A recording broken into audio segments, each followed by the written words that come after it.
Another welding tip is a horizontal weld or a flat weld.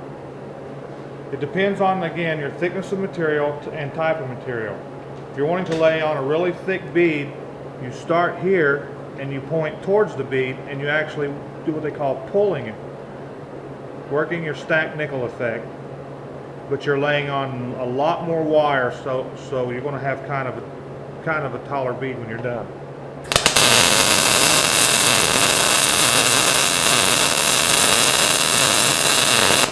And your puddles will be much bigger. So I laid on a lot of weld. Now if I go the other direction, I'm doing what I'm calling pushing the weld. I'm laying on a little less because I'm needing to cover the area faster, and I obviously don't need that much filler material laid into the gap.